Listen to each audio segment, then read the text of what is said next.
नमस्ते। कभी सोचा है कॉमिक्स में ऐसी क्या बात होती है जो हमें अपनी दुनिया में ही खींच लेती है? आज हम ठीक यही करने वाले हैं। नागराज की एक क्लासिक कहानी, उसके पन्ने पलटेंगे और ये समझेंगे कि कैसे शब्द, तस्वीरें और यहाँ तक कि आवाजें मिलकर एक यादगार कहानी बुनती हैं। तो चलिए नागराज के साथ इस रहस्य को सुलझाते हैं। और देखिए कहानी की शुरुआत कैसे होती है, सीधे एक्शन के बीच में। कोई लंबी चौड़ी भूमिका नहीं, बस विश्वनगर शहर में फैला हुआ डर। लोग खांस रहे हैं, दम घुट रहा है। मतलब पहले ही सीन से पता चल जाता है कि मामला कितना सीरियस है। और फिर आता है ये सवाल, ये हरी धुंध क्या है? ये सिर्फ एक डायलॉग नहीं है, यही वो हुक है जो हमें फौरन कहानी से जोड़ देता है। कॉमिक्स की सबसे कमाल की बात क्या है पता है? इसमें आवाजें सुनाई नहीं देती पर महसूस जरूर होती हैं। जैसे ये ये सिर्फ कुछ अक्षर नहीं है, नहीं, ये उस जहरीली धुंध का, एक तरह से कहें तो डरावना बैकग्राउंड म्यूजिक है। ये फुसफुसाहट हमें बताती है कि खतरा कितना चुपके से और कितनी तेजी से फैल रहा है। तो ठीक है, संकट हमारे सामने आ चुका है और यहीं से कहानी का पहला अध्याय शुरू होता है, जहरीली धुंध का कहर। अब सवाल यह है कि इस पूरी तबाही के बीच हमारा हीरो कहां है? शहर में नीचे अफरा तफरी मची है और ऊपर एक ऊंची इमारत पर हमें मिलता है हमारा हीरो नागराज। ये हीरो को इंट्रोड्यूस करने का एक क्लासिक तरीका है ना? उसे भीड़ से अलग एक जिम्मेदार गार्डियन की तरह दिखाना, और फिर उसे सर्प सूचना से चेतावनी मिलती है, जो उसकी अनोखी शक्तियों का पहला इशारा है।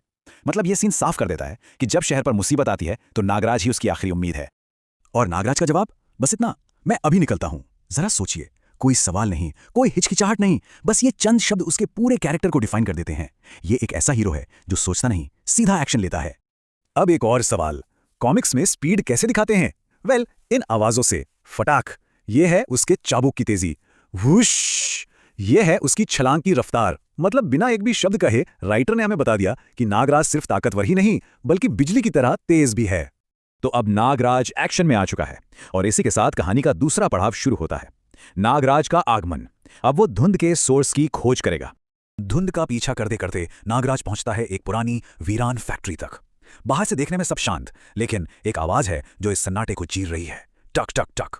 ये जो धीमी लगातार आवाज है ना, ये अपने आप में एक सस्पेंस बना रही है। हमें पता चल रहा है कि इस वीराने के अंदर कुछ बहुत ही खतरनाक और साजिशी पक रहा है। और जैसे ही नागराज थोड़ा और करीब पहुंचता है, धड़ाम, एक जबरदस्त धमाका। ये सिर्फ शोर नहीं है, ये है विलन का ग्रैंड एंट्रेंस। पर्दे के पीछे छिपा विलन धमाकेदार अंदाज में खुद को जाहिर कर रहा है। अब यह बात साफ हो गई है कि नागराज का सामना किसी मामूली दुश्मन से नहीं होने वाला। और यहीं पर कहानी का असली दिल हमारे सामने आता है, हीरो और विलन का टकराव। एक तरफ नागराज का मकसद बिल्कुल साफ है, तुम्हें रोकने आया हूं, ये आवाज है न्याय की। और दूसरी तरफ है डॉक्टर जहर का अहंकार, जो कहता है जहर की दुनिया में तुम्हारा अंत तय है। ये सिर्फ डायलॉग नहीं है, ये दो सोच, दो आइडियोलॉजी की सीधी टक्कर है। तो टकराव के लिए स्टेज सेट हो चुका है और अब हम पहुंचते हैं कहानी के सबसे रोमांचक मोड़ पर, शैतान का सामना, अच्छाई और बुराई की आखिरी लड़ाई। डॉक्टर जहर अपनी ही बनाई हुई शक्ति के नशे में पूरी तरह चूर है। उसे लगता है कि उसकी जहरीली धुंध के आगे कोई टिक ही नहीं सकता। ये सिर्फ कॉन्फिडेंस नहीं है, ये वो घमंड है, वो अहंकार है जो अक्सर बड़े से बड़े विलन के गिरने की वजह बनता है। लेकिन नागराज के पास एक ऐसा जवाब है जिसके बारे में डॉक्टर जहर ने सपने में भी नहीं सोचा होगा। वो अपनी असली ताकत का खुलासा करता है, उसके सर्प। ये कहानी का वो टर्निंग पॉइंट है जहां हीरो विलन को साफ साफ बताता है कि तुम जिस खेल को खेल रहे हो उसके नियम अब मैं तय करूंगा। और फिर ये आवाज, छर्र छर्र। जरा इमेजिन कीजिए, नागराज के शरीर से लाखों छोटे छोटे सांप निकल रहे हैं जो जहर को ही पी जाने के लिए तैयार हैं। ये सिर्फ एक जवाबी हमला नहीं है, ये नागराज की ताकत का वो प्रदर्शन है जो इस लड़ाई का रुख हमेशा के लिए बदलने वाला है। और बस इसी एक मूव के साथ लड़ाई का पासा पलट जाता है। डॉक्टर जहर के चेहरे पर वो शौक, वो अविश्वास देखिए। असंभव। उसका सबसे बड़ा हथियार, उसका जहर, नागराज की शक्ति के सामने बिल्कुल बेअसर हो चुका है। उसका सारा घमंड पल भर में चकनाचूर हो गया।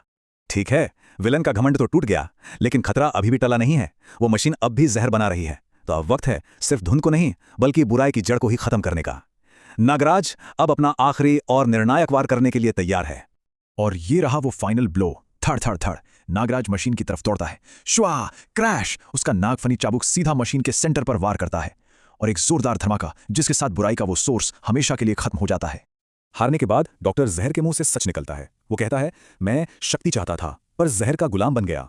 सोचिए जरा, वो शक्ति का मालिक बनना चाहता था पर आखिर में अपनी ही बनाई शक्ति का गुलाम बन गया।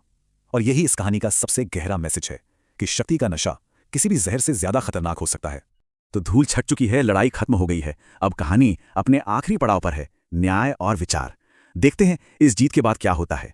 अगले दिन की सुबह एक नई उम्मीद लेकर आती है। अखबारों की हेडलाइन है, नागराज ने बचाया विश्वनगर। ये सिर्फ एक खबर नहीं है, ये एक तरह से इस बात का सबूत है कि जब भी बुराई सिर उठाती है तो अच्छाई उसे हराने के लिए हमेशा मौजूद रहती है। और आखिर में नागराज का यह संकल्प, वो सिर्फ एक लड़ाई नहीं जीतता, बल्कि भविष्य के लिए एक वादा करता है। उसके ये शब्द हमें यकीन दिलाते हैं कि जब तक सर्पों का रक्षक जिंदा है, बुराई की कोई भी धुंध ज्यादा देर तक टिक नहीं सकती। तो जहर की धुन तो छट गई है, पर यह कहानी जाते जाते हमारे लिए एक सवाल छोड़ जाती है। क्या शक्ति का लालच कभी सच में खत्म होता है? और इसी एक सवाल के साथ ये कॉमिक स्क्रिप्ट सिर्फ एक एंटरटेनिंग कहानी नहीं रहती, बल्कि एक गहरा सबक बन जाती है, जो आज भी उतना ही रेलेवेंट है।